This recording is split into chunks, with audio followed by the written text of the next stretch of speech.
Hi, I'm Nancy Sack, and I have something to say. I was in the military, in the Army, and I got out 21 years ago.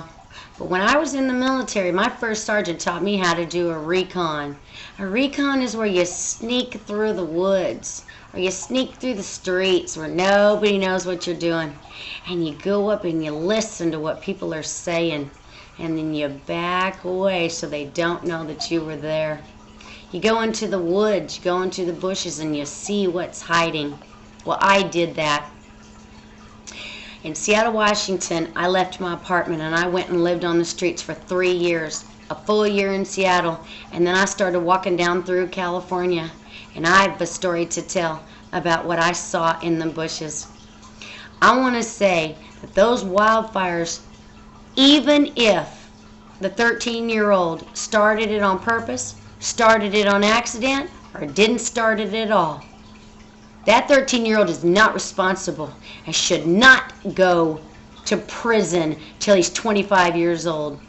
They can say, oh, he's being held in a juvenile court and he's going to go to some place where children are. Well, I got something to say about that.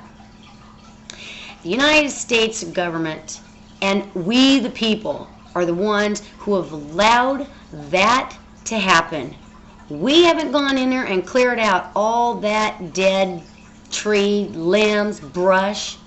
As a matter of fact, I went in there to see what was going on because I walked all the way down through California. I spent 2 years walking down through California. I went to Frisco, Tenderloin, Civic Center. I went everywhere. Fillmore. I went to East and West Oakland. I went to Watts and Compton.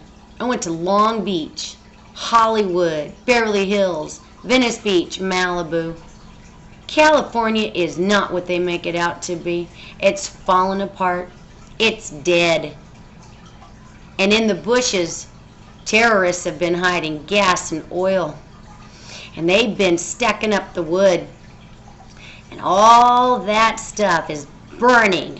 So even if somebody else started it, there ain't no stopping it until we veterans decide that we swore an oath to the United States of America against domestic terrorism.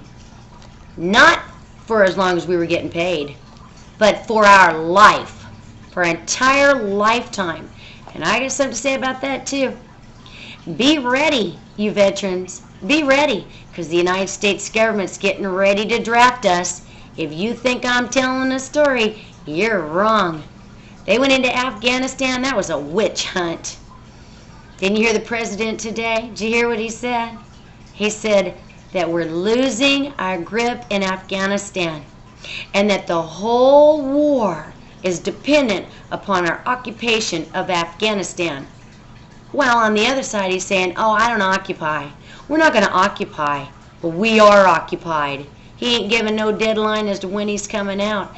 I say this, all the soldiers right now, put down your guns, pick up shovels and start digging them people wells and beg them all not to kill us. Because if you think that a suicide murderer isn't going to be coming to a subway near you, you better think again. To a bus near you, to a plane near you. One of these days, the Coca-Colas, the Pepsi-Colas, the water is going to be poisoned. And they're going to put us all to sleep at the same time. And we're going to wake up out of a coma somewhere we don't want to be, strapped down in a cell somewhere. The United States has ill will for its people because the United States is not what you think it is. It is not what you think it is. Stop living for money. Stop living for glory. Get into the woods and start cleaning that stuff out of there. Stop being mean to the homeless people. Stop thinking you've made it. You will never make it as long as you play Monopoly and you live in the Matrix. When we went into Afghanistan, before we went, I was living in Seattle before I became homeless to go out there and look and see what was going on the streets. And I called a Catholic radio station and I said, what about turning the other cheek? What about praying for your enemy and doing good to those who hurt you and persecute you? In so doing, you'll heap burning coals on their head. You know what he said? He said maybe they'll write John 3:16 on the bombs they drop on them. And as far as Catholics go, do you know what they do in Indiana? They have beer stubes. You know what that is? That's where they have a great big carnival, and they pull up a truck with a great big tanker on it and 3 spigots or more, and the truck is full of beer. And everybody goes up and buys and gets drunk. And they gamble because they have a tent set up just for gambling.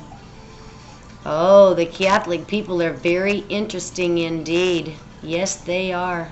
As a matter of fact, I believe they're the ones that changed God's Son's name from Yeshua to Jesus.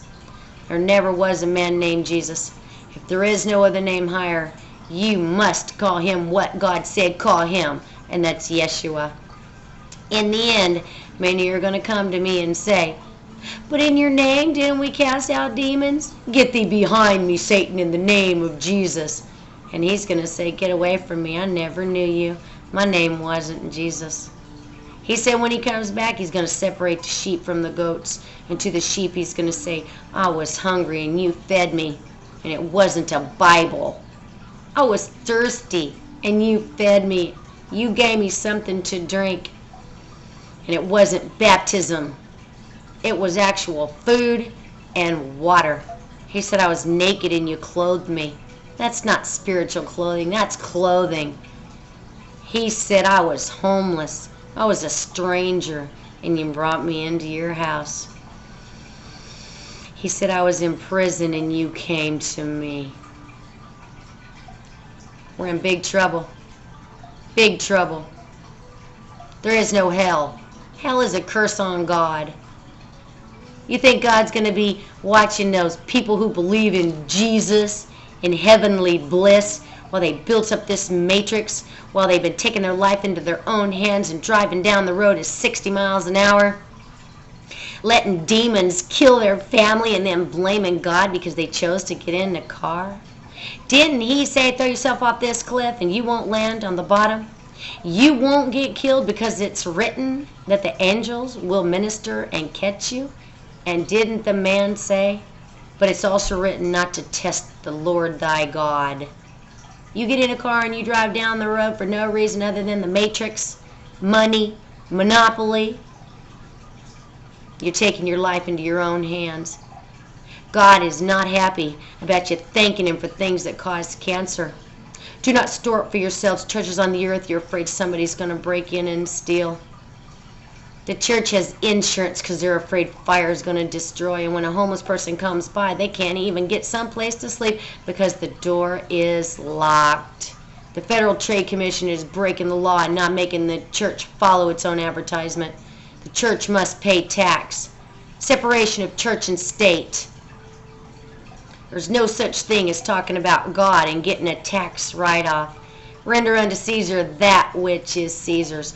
If the church is going to play with money, it must pay tax. Separation of church and state. The state says you must pay tax if you're going to have a business. Every church that plays with money is a business. I got news for you. There is no such thing as a 10%. Not 10% that you give to the church, which is money. The church is the one that's teaching everybody to go work and to go not be a burden to society. But I can tell you that you are burdening society because you're creating global warming by driving your cars. And how stupid it is to use the excuse cows cause carbon dioxide. Well, stop cutting down the trees and they would soak up that carbon dioxide and produce oxygen. Did you know that a lack of oxygen causes cancer?